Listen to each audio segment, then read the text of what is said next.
Hey, my name is Chris Brennan, and this is your year-ahead horoscope and astrology forecast for the zodiac sign of Sagittarius for the entire year of 2025.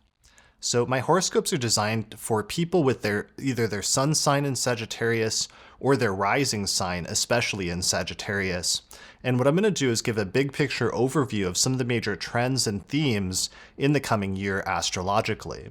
So let's go ahead and jump right into it. So here's the planetary movements calendar that shows where the planets start at the beginning of the year and how far through the signs of the zodiac they get at the end of the year, which gives you an idea of some of the main areas of activity this year that have the most focus of different planets. Here's some of the major transits I'm going to be talking about during the course of this report, really focusing on the major ones during the course of the year. And here's a list of some of the dates associated with those transits that you can refer back to later for more specifics in terms of the timeframes involved. All right, so let's start with the first major transit that's happening for the first 4 months of the year, which is that Mars is retrograding back into your 8th house of shared resources. And this is happening for the first 4 months of the year when Mars retrogrades back into Cancer at the very beginning of January and then stations there. So the 8th house has to do with one of the main topics is the role that other people's money plays in your life. And with Mars going retrograde there may be some conflict surrounding this area that arises or some surmountable difficulty. There may be a severing or a cutting out in some way in this area of your life, because the basic notion of severing and separation is one of the basic properties or significations of Mars. So one of the things you want to do is just be careful, especially when it comes to business partnerships or relationships during this time. If there's issues where you're like merging your finances, there could be some trickiness surrounding this during the first 4 months of the year, either for business partnerships or even for romantic relationships as well. In some instances, if you're already in a relationship, there may be some issue with your partner's finances. Like in some instances, they may have some sort of financial loss or setback that either directly or indirectly impacts you in some way.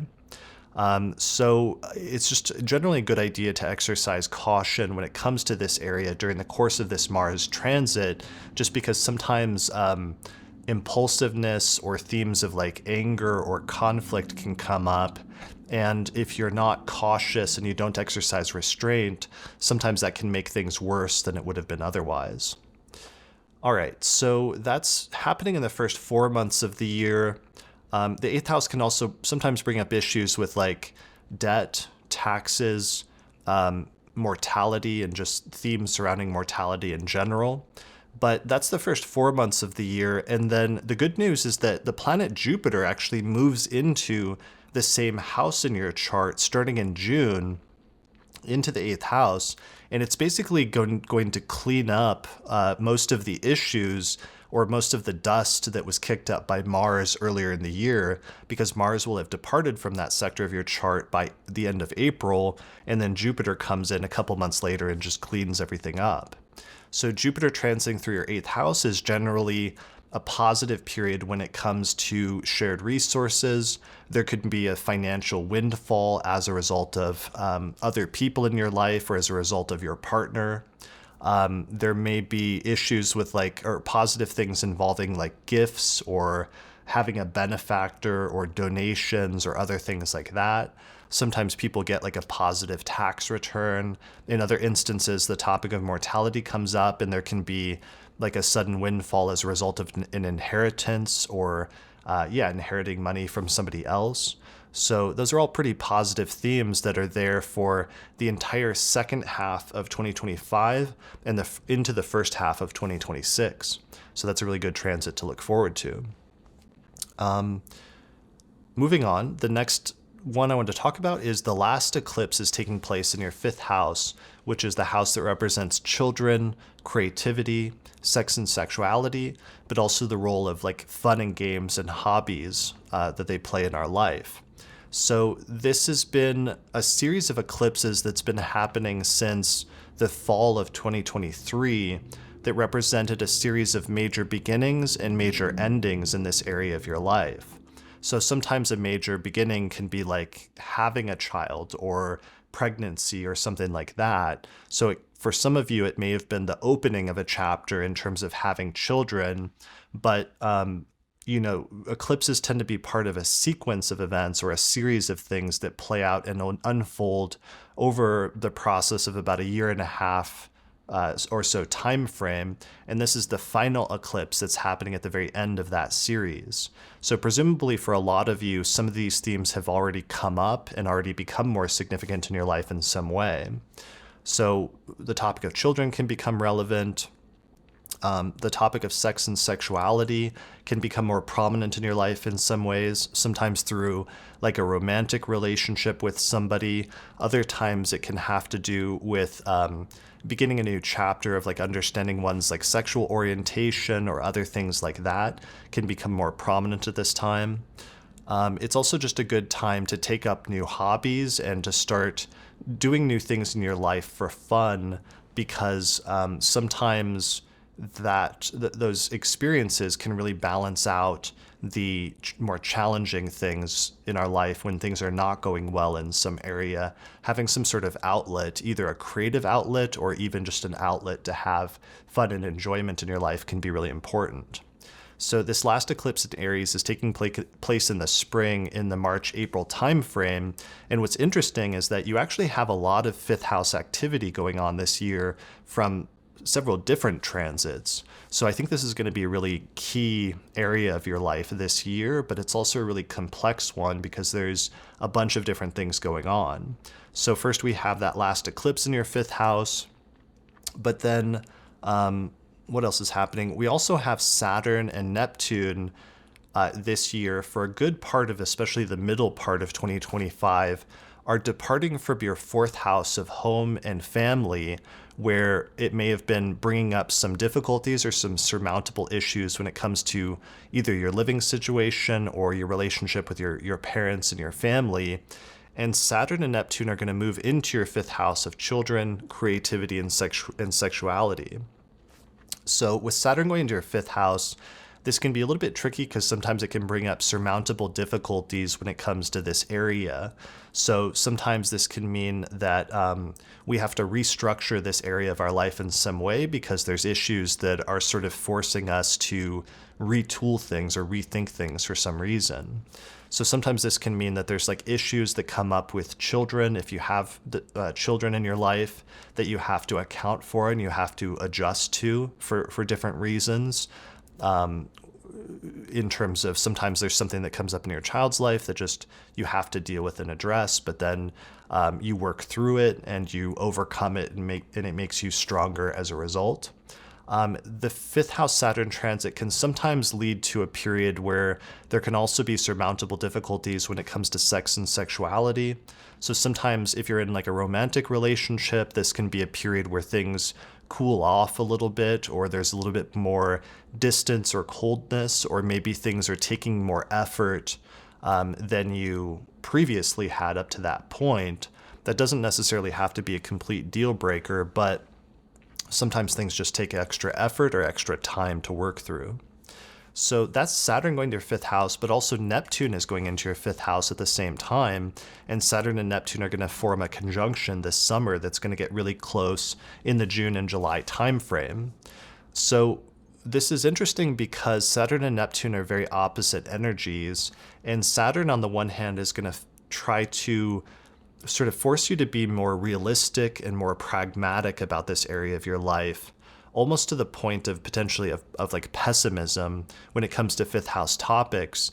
But Neptune, on the other hand, tends to be very idealistic, and it tends to be, it tends to want to, it doesn't usually have its feet on the ground, but instead tends to see things as being better or being more, have a more romantic sort of idea of things than they actually are. And this is going to be an interesting tension for you that's going to become the most prominent around the middle of 2025, where you're pulled in these two opposite directions. So I think part of that is going to be trying to maintain balance so that you're not going too far in either direction and becoming either overly pessimistic or overly optimistic about this area of your life, but instead are trying to maintain some sort of moderation, essentially. The good news about this transit is that Neptune in the fifth house can be very, very good for creativity. So if you have any like creative or artistic outlets, Neptune going through your fifth house can be very, very good for that, where you have a lot of inspiration and there's like this inflowing of this energy into your life that you may be able to channel in a very productive manner through creativity. It can also create like romantic relationships where things look very good and you have this very like romanticized view of the other person. You're just going to want to be careful that you don't get too swept away, because you want to keep at least one foot on the ground, because sometimes when Neptune goes through that sector of our chart, we can get like overly swept off our feet so that we're not being realistic and we're not necessarily seeing the other person for who they are, which can be problematic in different ways. So try to pay attention to that and try to find balance when it comes to that transit. So that is starting, and then weirdly there's one more transit that's activating the same sector of your chart, and this is also happening in the springtime, which is roughly when the last couple of transits are also beginning. So Venus is going to go retrograde in your fifth house of children in Aries, your fifth house of children and sex and sexuality and creativity, and it's going to retrograde back into your fourth house of home and living situation and family. So I think this is really interesting because Venus retrograde in your fifth house implies that there may be some specific relationship or romantic fling or encounter or partnership that comes up at this time when Venus is stationing in your fifth house, where this is happening, especially in like March and April. So sometimes this can bring a relationship from the past back into our present life. And sometimes that means that we have like a fling with an old flame, essentially, who comes back for some reason. So sometimes this can be a very significant reconnecting with somebody that can be really good. Other times it can just remind you of people from your past and like past romances, but it may not necessarily materialize in like a significant new relationship at that time. It's really going to be up to you to decide what feels best going forward and what's the most appropriate. But there is this energy that's happening this spring of thinking back to the past and being reminded of some past, especially like romantic and sexual encounters and things like that, that's somehow very prominent at this time and coincides with a bunch of other things. So with so much fifth house activity, one of the things I should say is like, you know, if you're not planning on having children, just to be extra careful during this time, because the potential for having children could be heightened as a result of so much fifth house activity taking place in your life at this time. So Venus is going to start its retrograde period in your fifth house, and then it's going to retrograde back into your fourth house of home and living situation and family. And this may reconfigure your living situation or your family life in some way at this time. So the people represented by the fourth house primarily are our parents. And so sometimes there can be this theme of going back to the past, revisiting like where you grew up or your family home or other things like that. For those of you with night charts, I think this is actually going to be a very positive transit where you're having like positive things and reconnecting with people from your past in a very positive way that feels good, to go back and revisit those things. One of the other last areas I should mention that it could relate to, aside from, let's say with like parents, for example, where it could indicate if you've been in a period of difficulty when it comes to parents over the past couple of years, or with respect to your home and living situation, this could indicate a period of reconciliation where things get better, or you're able to heal some old wounds, would be a positive manifestation of that transit in the springtime. since it also represents your home and living situation, if there have been issues with your home and living situation recently, especially in the past couple of years, Venus going retrograde in your fourth house could cause you to rethink some things with respect to your home and living situation, but it could be a positive development and a positive turning point with respect to that. So that actually seems like a very good transit, especially for those of you with night charts.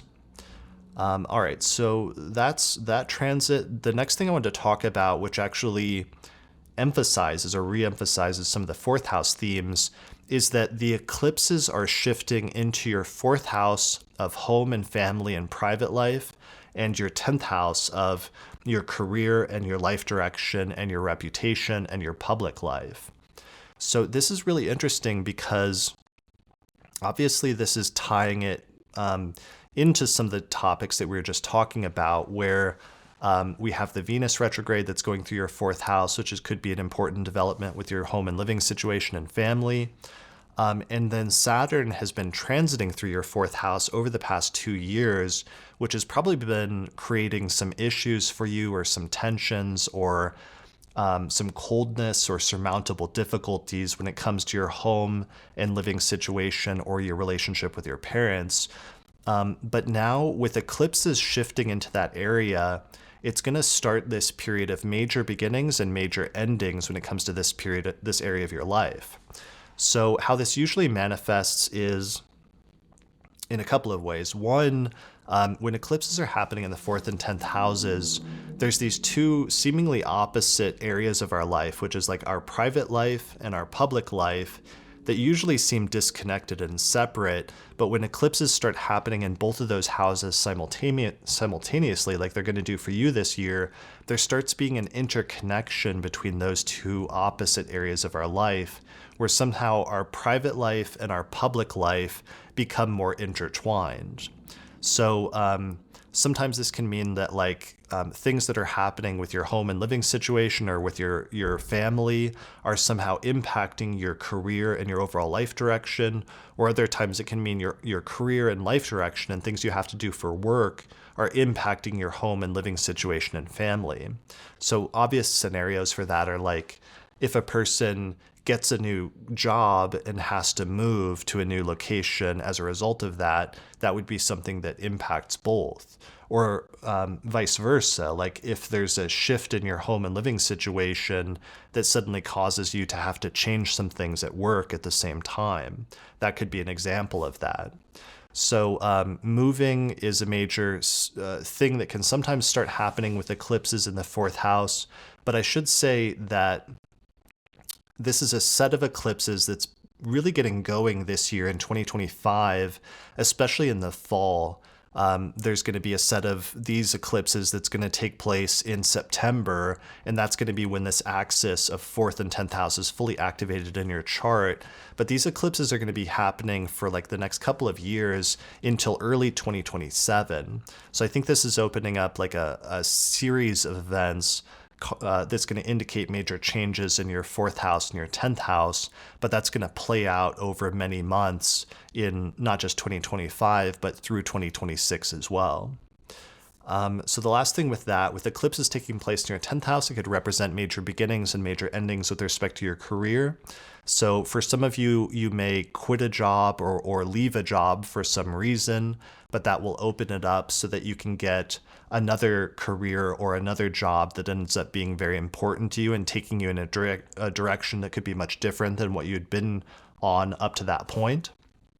10th house eclipses can also be like discovering a new career path and reaching a new high point when it comes to your career, so that you achieve recognition or success for something that you've done up to that point.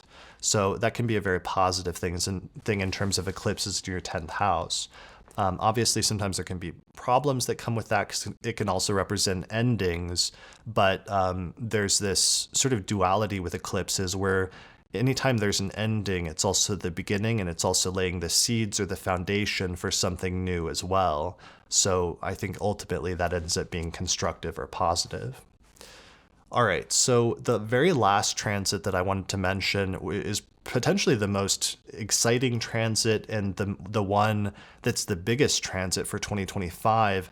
And this is that the planet Uranus is going to go into Gemini for the first time in July. And this is going to move into your seventh house of relationships and partnership. So this is a super huge transit because Uranus moving into the seventh house of relationships usually brings, it's the start of a 7-year long transit through that sector of your chart. And Uranus is the planet of excitement, of rapid changes, sometimes of disruptions, but also of liberation and freedom and innovation. And all of these are going to be very much focused for you in the area of relationships, where you're going to be experiencing a lot of changes in this area over the course of the next 7 years. And in the second half of 2025, we're going to get a preview of what that transit is all about. So it'll be very important to start paying attention to if there's any changes that start happening in terms of your relationships at this time. So Uranus things are interesting, though, because they're unpredictable. It's the thing that sometimes comes out of left field that you don't expect. So sometimes this can be a new person who's coming into your life that shakes things up and who brings a sense of like excitement and innovation into your life.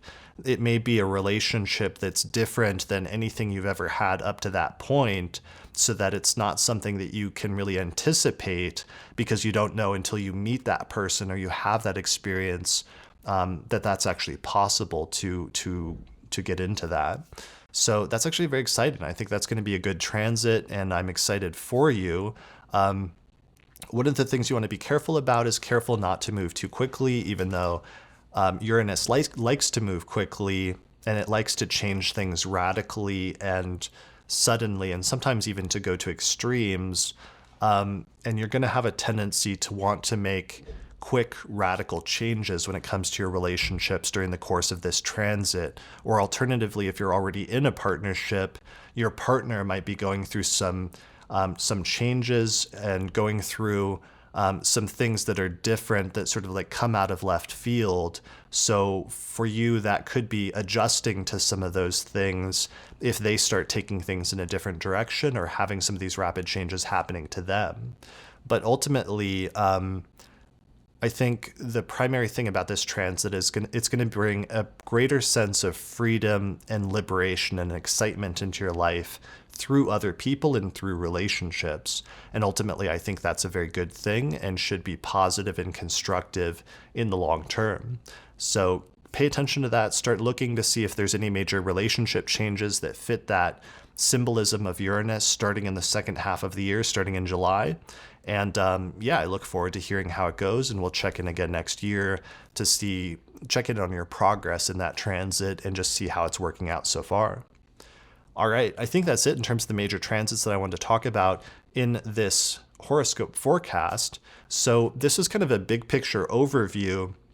And if you're looking for more specifics, I just released my 2025 electional astrology report, where I go through each of the next 12 months of next year and I pick out the luckiest or most fortunate dates for doing things in the entire year of 2025. So people have used my previous year's reports in order to launch major things in their life, like getting married, finding a good date to start a business, going on a major journey, or other things like that. Anything where they want to make sure that there's a good astrological date for starting something. So the report goes through all of that, and I just launched it. So I'm doing a 20% off sale where you can get it 20% off the normal price all the way through until the first week of January. So you can get that now at theastrologypodcast.com/2025 report. All right, I think that's it for this forecast. So good luck in 2025, and I'll see you again next year.